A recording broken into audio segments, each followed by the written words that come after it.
দেশের রাজনীতিতে এখন উত্তাল অবস্থা বিরাজমান। আপা দেশে ফিরে এসেছেন, এই নিয়েই এখন উত্তাল থাকে সোশ্যাল মিডিয়া। তবে গতকাল রাত যেন ছিল এক গুজবময় রাত। এর আগে বিভিন্ন সময় সোশ্যাল মিডিয়ায় গুজব ছড়ালেও এইবারের গুজবগুলো ছিল সম্পূর্ণ ভিন্নধর্মী। সোশ্যাল মিডিয়ায় সেনাবাহিনীর বহরের বিভিন্ন ভিডিও, ছবি শেয়ার দিয়ে বলা হয় সেনাবাহিনী ক্ষমতা নিয়ে নিয়েছে, শেখ হাসিনাকে প্রধানমন্ত্রী করে আবারও দেশে ফিরিয়ে আনা হচ্ছে। সাধারণ জনগণের কাছে এইসব নিতান্ত হাস্যরস হলেও আওয়ামী সমর্থকদের জন্য এসব গুজব হারিয়ে যাওয়া জিনিস ফিরে পাওয়ার সমতুল্য।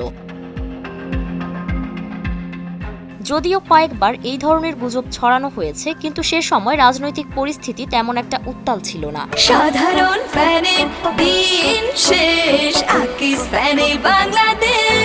তাই সেগুলো আলোচনায় আসলেও বারবারই ধামাচাপা পড়ে গিয়েছিল। তবে গত কয়েকদিন ধরে সমন্বয়কদের মধ্যেও একটা অভ্যন্তরীণ ঝামেলা লক্ষ্য করা যাচ্ছে। হাসনাত আব্দুল্লাহ পোস্ট দেন যে ক্যান্টনমেন্টে আওয়ামী লীগকে পুনর্বাসনের পরিকল্পনা চলছে।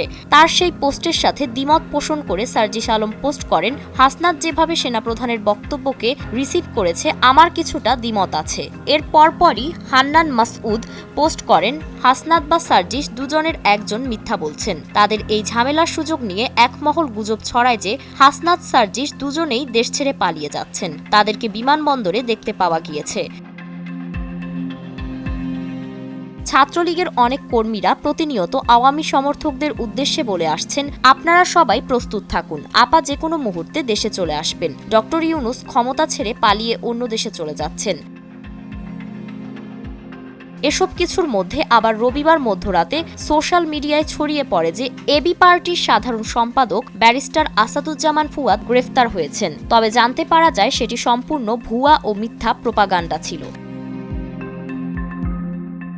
আর এসব মিথ্যা প্রোপাগান্ডা যে আওয়ামী লীগ ছড়াচ্ছে তা পিনাকি ভট্টাচার্যও তার এক পোস্টের মাধ্যমে জানিয়েছেন। ২৪ তারিখ রাতে পিনাকি এক পোস্টে লিখেন, ঢাকা শহরকে গুজবের শহরে পরিণত করছে আওয়ামী লীগ আর ইন্ডিয়া মিলে। এটা চলবে প্রফেসর ইউনূসের চীন সফরের আগ পর্যন্ত। সকল নাগরিককে উদ্বিগ্ন আর উত্তেজিত করে রাখবে, সুস্থির হতে দেবে না। এই মনস্তাত্ত্বিক চাপ পুরো জাতিকে একটা অস্বস্তিকর অবস্থায় ফেলে দিয়েছে। দেশে ঝামেলা বাঁধানো যখন কিছু পাবে না, তখন তারা এইসব করে। প্রবাসী সাংবাদিক জুলকার নাইন গুজব ছড়ানো দলকে উদ্দেশ্য করে লিখে, আগামী ২৬ মার্চ ইনশাআল্লাহ প্রফেসর ইউনূস চীন সফরে যাবেন। ভারতীয় দোসররা হাজারো প্রোপাগান্ডা ছড়িয়েও কিচ্ছু করতে পারবে না। পালিয়ে যাওয়া দলটির যেসব নেতাকর্মী ঈদের ছুটিতে রাজধানীতে নৈরাজ্য সৃষ্টির খোয়াব দেখছো, শুনেছি তোমাদের জন্য সশস্ত্র বাহিনীর ব্যবস্থাপনায় ঈদ স্পেশাল নেহারির আয়োজন করা হবে। ফারিন রহমান প্রীতি, নয়া দিগন্ত।